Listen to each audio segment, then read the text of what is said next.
Dinner the following night was a lentil stew, because I'd spent a few months at the time toying with vegetarianism.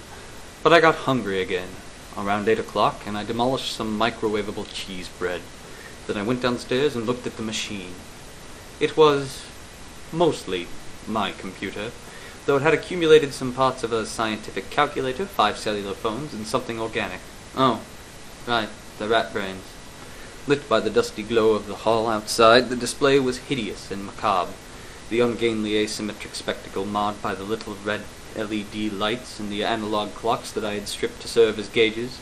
But in the shadowless fluorescent lights, the machine looked a bit ridiculous, a bad pop-up art display. Mad Science #1. It was ugly, but it hummed with electric life, and I loved it. I ran my hands over it, double-clicked the file I had written last night after learning the basics of Pascal, Lisp, and a bit of Python, and felt the sonic hum of information shifting in the machine's guts. What would it do? I still didn't know. Would it answer questions like some sort of Hellenic oracle? I remembered the early stories of computers, before there was one in every house, of how people imagined them as conduits for some perfect realm of absolute logic and truth, devices that could be trusted to speak with absolute veracity. Could this thing accomplish that? Would it speak to me? Would it tell me what to do? Would it tell me what to do next? Because that was a question. My receptionist, whose name no longer mattered, had to call the police. She had never liked me, I don't think, and when she saw me stagger in at 10 o'clock wearing what I had worn yesterday, my bangs over my face, I felt her eyes on my back. I had been able to talk the police down after I flung the DSM IV at the patient, but I knew I had to go. So here I was. I heard the front door open and grabbed a screwdriver, the most dangerous thing around. I could recognize Dr. Cliver's footsteps, but that didn't comfort me.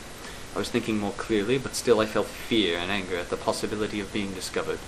So here we are, Dr. Cliver said, just around the corner, echoing my own thoughts. What have I done? I asked. I looked at the machine and felt sick. Oh, don't stop with that, the old man said. It's not like you've transgressed against any of the important laws. He stepped around the corner. He was clear now, crystal clear, with eyes like cigarettes in the dark except blue. I doubt your machine will be able to answer too many of life's little mysteries. He studied it, turning the flat-screen monitor to face him. It's thinking, though. Thinking? God, girl, you don't even know what you've done. Thinking, dreaming, creation. It's a terrible responsibility. It would grow to hate you in whatever way it can feel hate. He ran his stick finger down the CPU casing. Life, he said simply, and gestured. There it was, I thought. What had I done? You've really created something here, Dr. Cliver said. Thank you. Thank you? I still sounded like a psychiatrist echoing back whatever people said, like an Eliza program. I told you that I could feel the light within, pushing, burning. I was so tired, Dr. Ibanez, and angry, furious. I had no legacy, nothing I could pass on. His hands grabbed the edge of the particle board desk, gripped fiercely. He was so thin. I feared he would pass out. But the fit passed, the rage passed, and his face was calm again. I wasn't ready to go, Doctor. And you, see, I too have been working. You said that you had mastered all the axioms, I said. There was still so much to learn. My ignorance hurt, and the need to know racked me. Yes, he said. Dr. Jonas Cliver, one of the greats.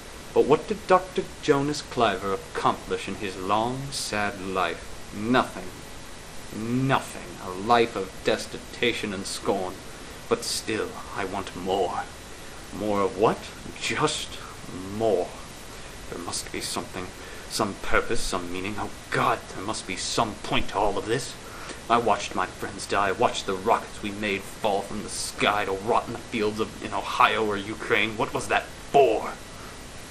I could say nothing. I was afraid. I realized of those bright eyes and that narrow face. You're sick, I ventured. Huh. No. A horrible smile, yellow teeth, old man, old and empty. Not sick yet. Well, sick in my mind, but so are you. That incandescent flower is growing in your brain, too, pushing at the inside of your skull. But my body is healthy, though it's almost escaped. It's almost out of my skull. There's not much of me left. It's all been burned away. God, I did not know that light could live and dream.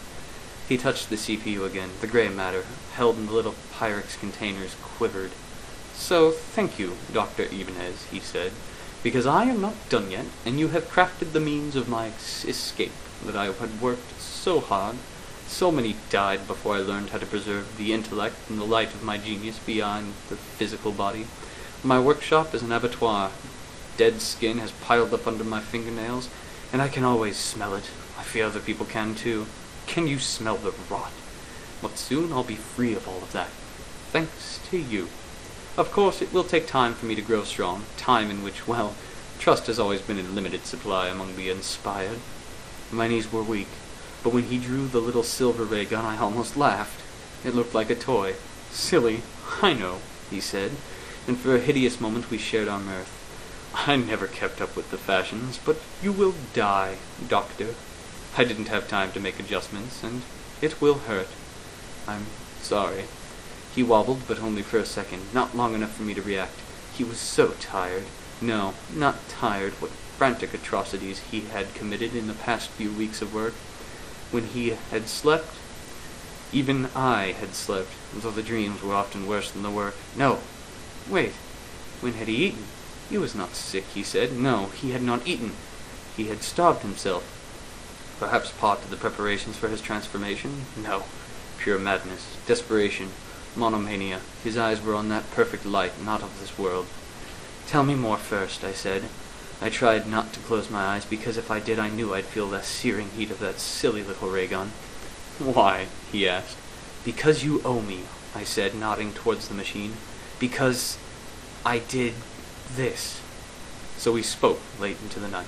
We spoke about the maniac storms that surged across the world, about the shadow life of the mains, living beings birthed by mania, about how wonders withered when exposed to real science, falling into the nonsense and smoking ruins, about the loneliness of the inspired life, about the sense of obligation to humanity that kept a genius's burning inspiration in check, about how in Dr. Cliver's life one transgression after another had stripped away that sense of duty, allowing the pure and unfettered genius to illuminate every corner of his mind, burning away the person that had been there. At last there was nothing left to say. The sun was rising. Dr. Cliver raised his little silver gun, and then his eyes went glassy and dim. "Oh no," he said. The gun fell from his hand. I picked it up and set it on the chair next to me. "There's not much holding me together," Dr. Cliver said. "Just this light. There's not much left of me, Dr. Ibanez." He stepped towards the machine, but his knees buckled. One thin hand reached up and grabbed the lip of the table, and there he hung, on his knees, staring with those two bright eyes at the immortality awaiting him in that wonder I had made, just out of reach. "You've ruined yourself," I said. "Consumed yourself. Blind fool, I don't know all you've done, so I can still pity you. So much light," he said. "There's so little left of me. So little left of Jonas Cliver. I wanted to build rockets. I studied math. Loved it so much. Went to Bletchley Park. Fought the remnants of Lemuria. Saw the moon. Mars. I was there when Mars came for us. I was still whole then. Not like this. Are you a real doctor?" "I am," I said. He smiled. "I never." He stayed there, on his knees. But he was dead. I cried, feeling very human, and the light in my skull dimmed. I could extinguish it, I thought, as I had years ago. I could still walk away from this, from all this disgusting magnificence. I looked down at the dead man. Such a life he had led. To have it end like this, in madness and privation. He was so thin. He was nearly bald, his head wrinkled, nothing but a skull and a thin layer of flesh. I looked from that head to the Pyrex containers, the bigger ones that I hadn't used yet. It would be a shame to lose those memories, to let that mind pass into oblivion. If I could preserve even a fraction of it. There was a saw in the basement. Was it possible? Wait. No, God. How could I even think that? Was it right? What was I thinking? Could I? Was it right? I smiled. Was it possible? The light within me shone forth.